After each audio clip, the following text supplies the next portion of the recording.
What's up, people? It's your man, Urban Lover, coming from your mama's basement. Oh, man. Oh, boy. Oh, boy. Look, this is going to be real quick. Not real quick, but I got a lot to talk about. Now, I'm going to do 3 subjects because I want to talk about a couple things. First, I want to talk about the game last night. Listen, I told you guys over and over again. Like I said, I'm not upset that Lou Walton got hired. So make sure that you understand this. But at the end of the day, Lou Walton still, to me, is a rookie coach. Like I said, he's inexperienced. Well, everybody knows he's a rookie coach, but he's inexperienced. And I told y'all, man, this ain't nothing but Byron Scott in disguise, man. To all you D'Angelo Russell fans and all you guys that keep saying let the young guys play, me too as well. But I'm not a big D'Angelo Russell fan. You know, like I said, I'm pro Lakers, not pro players. I mean, I told you my favorite 2 are Jordan Clarkson and Larry Nance, and they're the 2 that's getting playing time over Julius Randle and D'Angelo Russell.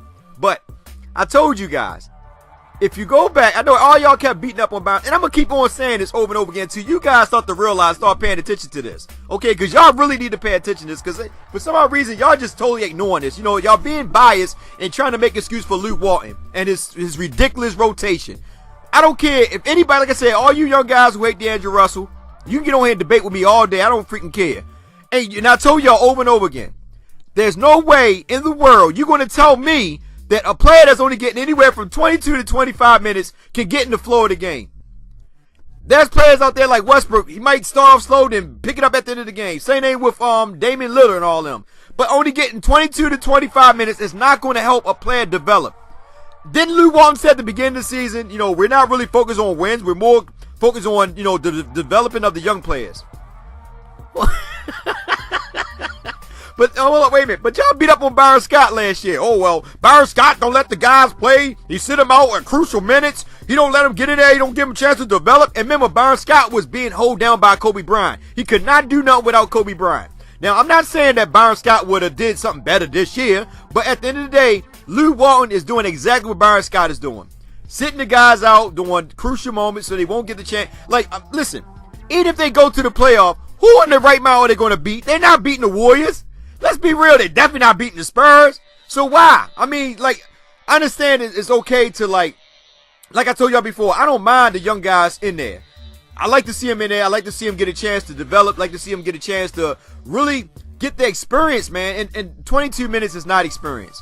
It's just not, man. I mean, like, yeah, I know Lou Williams went off, and right now Lou Williams and Brandon Ingram are Walton's favorite 2 players. Look, Brandon Ingram getting more minutes than most everybody as a rookie, and he said himself, you know, he needed experience. Well, what the freak? D'Angelo Russell don't need experience? Come on, man. They only played 1 year. That's behind Kobe. So how you gonna sit there and say Brandon Ingram needs the experience, but D'Angelo Russell and Julius Randle don't? And they were playing in the shadow of Kobe last year? Come on, let's be real now. You know what I'm saying? That's hypocritical to me. You know, you're going to let Brandon Ingram get all the minutes who ain't doing nothing.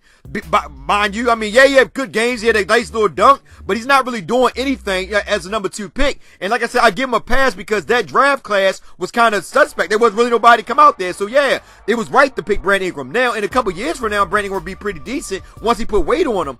And I feel like this, at the end of the day, you saying that, you know, you want to give Brandon Ingram experience. But if I look down, Lou Dane was in the 4th quarter, if I'm not mistaken, and he didn't do freaking nothing. You know, why you couldn't bring Julius back in? Julius had a good game to me. You know, 11 points, 7 boards, 2 assists. You know, he had a good game. But y'all ain't bring him in all in the 4th quarter, right? Russell, yeah, he had 3 turnovers at the beginning of the game. But come on, let's be real. If you go back and look at the game, the 1st quarter, Russell had 3 turnovers back to back. But then when they brought Jordan Clarkson in, you know, he had a couple turnovers back to back. So they were both looking sluggish at the beginning. You know, so at the end of the day, I just feel, I know Jordan Clarkson is much more quicker than Russell, but I think something's going on with Walton and Russell, and it's almost similar to with Byron Scott, because Russell, I'm telling you guys, that from games when Julius Randle wasn't there, when Russell was actually running the floor, he looked it good. Listen, he put up good numbers, good assists, all that. Won a couple games, won one, lost one, looked it good. Randle come back. Also, they booed Russell back out of the shadow, back into the shadows again. Brandon Ingram, Julius Randle bringing the ball down. D'Angelo Russell is just like a decoy, not being used. None of telling him. See, that's my thing. Walton first told him that he wanted to be a player type of player. Then he come back and say he wanted to be aggressive. Ain't that what Byron Scott said last year? Go check the archives of. Just go on YouTube and Google it. Byron Scott said the exact same thing. I want him to pass, get everybody else involved. Then I want him to be aggressive. Same thing Lou Walton said. So then he come right back and say, look, I want him to be like a hybrid, pass and shoot. Make up your mind what you want the young man to do. I feel bad for Russell and all the D'Angelo Russell haters out there saying he's a bust, this and that. I can't say he's a bust, man, because at the end of the day, he's not getting the playing time.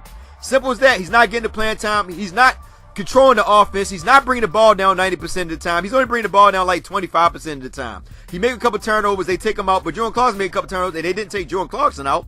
And, I told you, I like Jordan Clarkson. I like Larry Nance. But Randle had a good game. They didn't, they didn't bring him back in. Maz, they kept going with Tar Black and Zublock. They didn't do anything. Marcus just did what they wanted to do to him. DeMarcus was like just basically dominating, and that's going to happen with Tar Black because Tar Black is undersized, and I don't understand why he's not playing Miles. I mean, yeah, he played Miles 11 minutes, but I would have kept Miles in. It's biased, even though Miles might not be what you want. But come on, dude, you did spend you spent all that money on Miles. Same thing with Dane. Remember, you in the front office made that decision to bring these two guys in. When the fan base was telling you don't get them, y'all went and got them. Anybody expect y'all to get Miles? Nobody expect that. That was like a draw them. I mean, that was like real quick. You didn't even let the free agencies even hit the freaking. It wasn't even 5 minutes into the free agency. And y'all jumped right on Miles because what's his name going there? I don't care what his name is. From Miami, Whiteside said he wasn't coming. As soon as he said that, y'all decided to go jump the ship and went after Miles. Like you ain't even look at nobody else. But now you only want to get Miles. And then on top of that, you go and talk to Larry Sanders. Like that's like another slap in Miles' face. But guess what? Miles is laughing. You know why? Because he gets 4 years of all your money. Guaranteed money. 4 years. Only thing you can do is basically trade Miles or let him ride the paint. So you made bad decisions. The front office, and I'm starting to think Lou Walton is nothing but just the pawn. You know what I'm saying? Like the front office, I think they like Lou Walton because Lou Walton probably take order. I think he's a yes man. I hate to say it, but that's what it's starting to look like to me. I got a whole bunch of videos. I'm gonna drop something every day because I got a couple other things. I don't want to talk about everything in just this one segment. But Larry Sanders, they looked at Larry Sanders. Good guy. He had good stats. He was a big shot blocker. They were looking at bringing him in. I don't know what happened if they're going to pursue him or not. But then on the top of that, if they bring him in, who are they going to get rid of? Calderon. The Cleveland Cavaliers are looking at Calderon. So who are they going to do? They're going to sit Robinson, get rid of Thomas Robinson. I think Robinson's a good player. Just ain't getting the playing time. He ain't getting the playing. I like his hustle, man. But that's what happened, And I'm looking at this like at the end of the day. And I told you guys over and over again. Going back to the game. Fourth quarter. When they got that ball, I think 7 seconds on the clock or something like that. 7 seconds on the clock. They didn't call a timeout.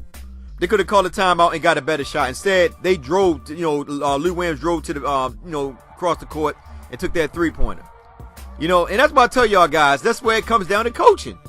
I don't care what y'all listen. Y'all can argue with me all day. You can try your best to freaking make all the excuses in the world for Luke Walton. Luke Walton is an inexperienced coach, and he's showing it this year. And like I said today, what really upsets me is that he's not letting them young guys play. He's really trying to win. So for those that say that he's tanking, I got something out that Lou Williams brought out in Twitter, and I'm going to talk about that in my next segment tomorrow. But Lou Walton is not tanking. I mean, he's trying to win. But like I said, he's stubborn. And y'all don't see it. And for those that do see it, right on. But those that still act like that, oh no, it's just the players. Man, get the freak out of here, man. Come on, man. You let Lou Dane get time, and this guy ain't did nothing since he been there. He had 5 good games this whole season? Come on, man. I mean, up and down, man. But yet we calling the young guys out. But here it is, the same thing Byron Scott was doing. Remember Brandon Bass? Remember Hilbert? Remember Lou Williams and freaking Clarkson starting over D'Angelo Russell? Y'all remember that, right? Come on now, Lou Walton doing the exact same thing. Brandon Bass getting all that time. Julius Randle getting a little bit minutes, 21 minutes. Brandon Bass, starting to send all that other stuff. It's the same thing, man. Like I told you over and over again. I'm looking at the point that now that Magic is there, I hate to say this, man, but I think D'Angelo Russell and Julius Randle on the trading block. I know y'all might disagree with me, man, but he keeps saying, it's like the excuses he keeps saying, D'Angelo Russell, this and that. Man, look. At the end of the day, man, I feel like this. If you're going to make the guy be a point guard, let him be a point guard. If you're going to be a 2, let Jordan Clarkson run the point and let him be the 2. But you got to get the guy on the floor, man. You're killing his confidence. You're killing his motivation to want to play. He's young, I'm saying? And like I said, there's no mentor on the team to help him. You just basically turn the tires on him. You did the same thing with Maz. Maz come in, and then you say Maz, and then what tripped me out about you say about Maz, you say Maz got to show that he needs to be on the floor, because now Maz is not in the 10-man rotation, but he got in last night because Serena Winters asked him about it, if I'm not mistaken, on Laker Nation. And he's like, yeah, Maz got to prove himself, to get into the 10-man rotation. I'm like, what the hell? Prove himself with getting 16 minutes? Look at his freaking minutes. I mean, if the dude actually get freaking 30 minutes, he'll give you 10 and 10. I can see it. I mean, the dude has 6 rebounds. I think the only thing that's hurting him is that he don't get enough offensive rebounds like Black. But at the end of the day, the guy's a body, man. He clogs the middle up. Tar Black is giving up too much body. I mean, too much freaking size, man, to these dominant centers like freaking Cousins. And you will put him on Cousins. And like I said, the whole time, I mean, if it weren't for the guards, shucks, man, we got probably blown out, man. And I keep saying it over and over again, man. And I look at it, and I said, y'all keep blaming just the players. No, it's the front office, the coaching staff, and the players, man. This whole organization is a mess once again. It's a mess. And you can see it, man. I'm going to sit D'Angelo wrestling them out, because I see these guys, doing that thing. I understand that, man. But like I said today, and I'm not knocking the point that, he keeping Jordan Clarkson and Lou Williams in, because Lou Williams right now is the freaking man. Lou Williams is that player on this team right now. I hate to say it, but Lou Williams is that player. And Nick Young is that shadow type player. They the best 2 players on the team. And then you got Brandon Ingram, who he's going to give a lot of minutes to. Whether Brandon Ingram struggle or not, he's going to play Brandon Ingram. And that's why I say it's unfair to D'Angelo and them, man. You're going to say, well, them guys, they were playing pretty good and this and that. But Julius Randle had a good game. I mean, what's the excuse for Julius Randle? Because, a lot of D'Angelo Russell fans going to want to know why D'Angelo ain't in the game. But what's the excuse for Julius? You brought Lou Dang in. You could have put freaking Julius at small forward or Larry Nance at small forward. Or, when you ran that small ball, you could have put Larry Nance at center and put Julius Randle at power forward and set Lou bumtail on the bench. You know what I'm saying? But no, you decided that you want to go with Lou Dang. And like I said, it's just, to me, I feel like it's unfair. Brandon Ingram getting a lot of minutes. And like I said, he had up and down games. I know a lot of kids are going to be like, well, he had that big, powerful dunk. But you look at his overall stats, man, he didn't really do too much. And I feel like it's unfair. It's unfair. You know what I mean? Randall should have got more minutes. And Russell, yeah, he's going to struggle. But shucks, Jordan Clarkson struggled. You know what I mean? Shucks, Jordan had 3 turnovers. I mean, he had 7 boards. You know what I mean? But like I said, D'Angelo Russell, I feel bad for him, man. So, I don't know, man. The dude feel like out of sync, right? It's like, I think he probably see that, he's not getting the time that he's supposed to get. And like I said, with Maz situation, listen, y'all made that move and bringing those 2 players in here, Lou Dang. And Lou Dang is getting more minutes, and Lou Dang been struggling since day one. Had 5 good games. Maz ain't even getting minutes. He got to share minutes with Black and Zublock, and I feel bad for him. And y'all already know I wasn't a big Maz fan. I made a rant about Maz. But I feel as though at the end of the day, you got to play what you got. And I think Maz is he's okay, man. He clogs the middle up. Black don't give you that. Zublock is still inexperienced. He's still learning. But Black don't give you that. Black is alright as a power forward. How many rebounds did Black had? 3? Come on, man. Let's be real. He had 3 rebounds. He had, and freaking Maz had what? 3 himself. It's ridiculous, man. I'm looking at this like, come on, man. Cousin killed them, man. He was killing them inside. 12 rebounds, 8 assists. I'm at a triple-double on these dudes, man. You go with that small lineup again, and like I said, it has its fair share. But when Cousins came back in, you got to put the matchup in there. You got to put somebody that go put a body on freaking Cousins and make it hard for him to score. Like I said, man, I'm not playing NBA 2K. I mean, I think that's what they're doing because it's just crazy to me, man. I'm sitting there watching like, dude, take out Black, bring Maz back in. Forget it. Bring Maz in. Put a body on freaking Cousins. Black, like I said, Black is always a power forward. He's always coming in playing that second unit, but as a starter playing the top centers, nah, dude. That's a bad move, man. And if you look at that starting 5, all them guys on that starting 5 except Kufus got over 30-something minutes. All of them got 30-something minutes. Freaking McLemore got 34. Aflalo got 37. Collison got 40. You know what I mean? Cousins got 36 minutes. So I'm saying, man, like I said, you look at the Lakers starting 5. Nick Young only one got 30 minutes, and Nick Young ain't really had a good game. I mean, he had what? 3 3-point, but 3 for 8, 3 for 10 all around. You know what I mean? He didn't really have a good, but he did have 4 assists though. His assists went, he passing more. And he, like I said, I guess he played good defense, man. But shucks, they could have put Russell at the 2. And he was 2 for 3 behind the arc. If you, like I said, if he's having a problem at the point guard position, put him at the 2. Anyway, it's your man Urban Lover. Like, share, subscribe, get in the comment section. I'm dropping videos tomorrow. Take care. Enjoy your day.